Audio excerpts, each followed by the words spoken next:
stuff that the investigation, the preliminary examinations found that, there was an AWS fault in the 810. Fine. That doesn't necessarily, okay, maybe that's annoying for the train operator. If it might be an issue related to the new train, it might just be random happenstance. But that isn't what causes a crash. So it's interesting. It's a point that's relevant, but it's not a cause of a crash. It's a fault. The train comes to a stop within the signal area, and it's protected by the signals, and that's how that works. There could be a connect. The people might go, well, there's a connection between that AWS failure and the fact that something was up with the AWS for the train behind. That I don't think would be the case, but maybe the RIB will be looking at that to see if there's some relationship between the two incidents. Data from railway systems recorded the track circuit for the section of track on which the stopped train, the 810, was shown as occupied. So all of that system worked. So the interlocking will have changed the signal to display red. It is fitted with AWS, but not TPWS because it is an auto signal that just splits blocks on plain line. It's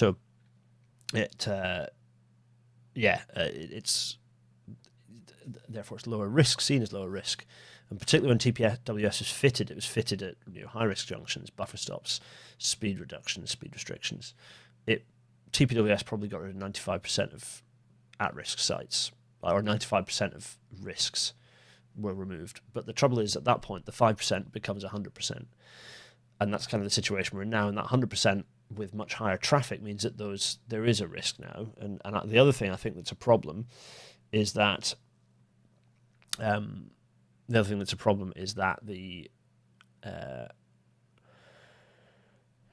my brain on? It's so hot.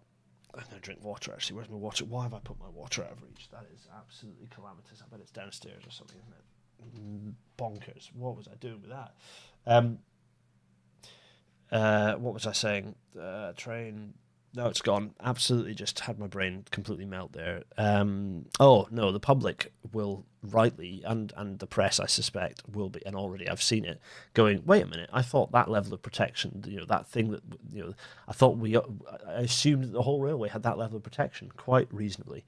I think that's going to be the discussions. It's going to be about TPWS, and indeed ASLEF raised that in their statement, which I think was quite a reasonable statement that they made. So it's a bit of an explanation of AWS and how that works. Data from the railway systems show the train behind, the train that did the crashing, left Bedford station.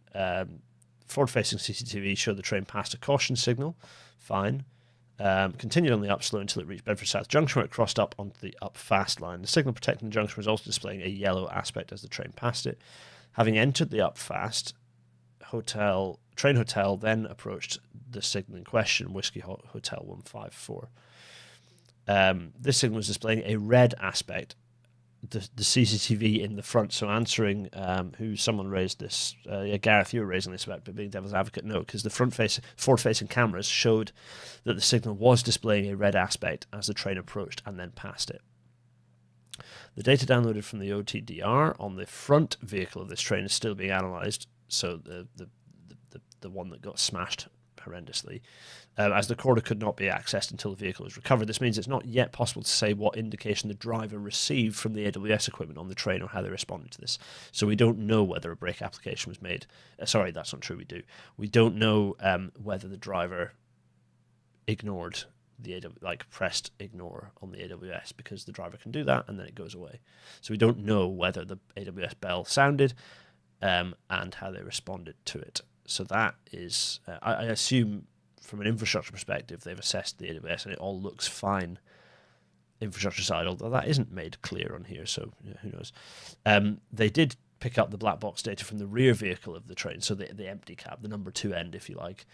And it doesn't record AWS activity because that wasn't happening in the cab in question. It does record the train's speed and braking commands, and it shows that the preliminary analysis of the data shows that there was a brake activation around 9 seconds before the collision. So the train was travelling at 76 miles an hour and reduced its speed to 49 miles an hour, so it was about a 50 miles an hour collision. that is a very high-speed collision. That's a very high speed for one train to hit another stationary train. That's very fast. And if you think about that speed and the energy involved, it is both trains. The behaviour of both trains has been impeccable.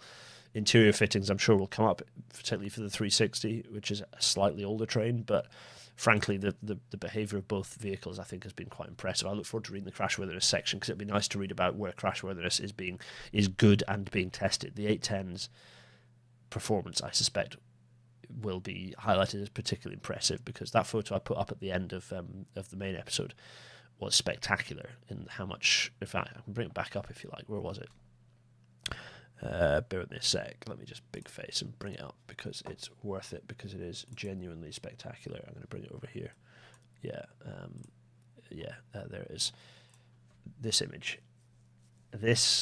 For this to be the cab of a train that's just been hit at 50 miles an hour is really quite impressive. A vehicle that has stayed on track. Cab space is intact. I look forward to the detail going, how much deformation there is internally, but the glass is still physically intact. You can see the crash structure has kept the cab fully intact. I think you can see the back of the desk in here. It's just extremely impressive. 50 miles an hour, not 50k, Raphael. So 50k was the passing loop, so 30 miles an hour. This is 50 miles an hour, so 80 kilometers an hour, or 79 kilometers an hour specifically. So that I consider that to be pretty spectacular. I'm not kind of, there's the cab of the 360 was completely destroyed, hence why or very heavily damaged, hence why Sean was killed in that cab. But it's. Yeah, even so, the behaviour that you can see the deformation, the crumple at each end of the vehicle within the 360 means that energy has been absorbed right the way through the train, exactly as it's supposed to be. So, yeah. The RIB make the point that some of this information may be refined as they continue the investigation. Absolutely. So everything in here is, TBC. And in fact, we saw with Telervig, I think there was a revision, or it was at Salisbury, they revised some of the information. That does happen. And so they've listed off the things that they're looking at, the actions of those involved, and any factors that may have influenced them. So what that means is they will look at fatigue of Sean, and look at what his working patterns were like, if he's all right, and as is the right thing for them to do, is make that full assessment and understand what factors might have influenced how he performed, and also they'll get an understanding with the black box from his cab. Whether how he responded to the AWS bell, if the AWS bell sounded at all. So that we'll get that information. It's upsetting. I'm finding it upsetting talking about the fact that he that he was killed in that crash. But it is absolutely the right thing to look at his. It's absolutely right to look at everything about his history and his performance and what his peers were seeing of him and what his working patterns were looking like, and whether he was feedback from his family on how he was doing it at nights and things like this, because it is important. It's important to understand those things. The people who've been seriously injured will want to understand that as well, but also it's pertinent to the investigation, because if he is tired and he's being overworked, then that's something. Not saying that is a factor, but it's something that absolutely has to be understood. So they'll also be looking at the status and performance of the AWS and other safety systems, braking systems on the rear train. They'll be looking at why the front train Bravo stopped. They'll be looking at understanding what that is. They don't specifically say if there's any relationship with those, which means I suspect there isn't. But they'll be looking at that. The status of Signal Whiskey Hotel 154 and its AWS equipment, as well as its positioning. I suppose that is what they're saying, as well as its positioning, visibility, and conspicuity. How conspicuous it is. Was the light shining? Was there some issue that meant that it looked like it was showing a yellow instead of a red? The cab video is one thing, but the perception of the human at the wheel, as it were, is different. The crashworthiness performance of both trains during the collision, I really look forward to understanding where the performance is, because they might well follow the standards, but there might be things we can still learn, even for the 810. The emergency response to the accident, of course, that's always something that gets looked at in case there's something we can learn. The processes used to assess the risk of overrun at this location and the effectiveness of any control measures intended to address this. Any relevant underlying factors, of course. So you've just seen in the main episode how you get causal factors and underlying factors that give us the immediate cause. So those findings I expect those to be landing probably I would say January 28 is probably when we'll get a full report. We might get an interim report between then. They might go quicker if it's a less complex investigation, but as soon as there are human factors, that takes time. So I thought it was just worth doing that a little bit. I thought it was worthy doing a discussion. That's not till everything, but I figured that you all might value from that conversation.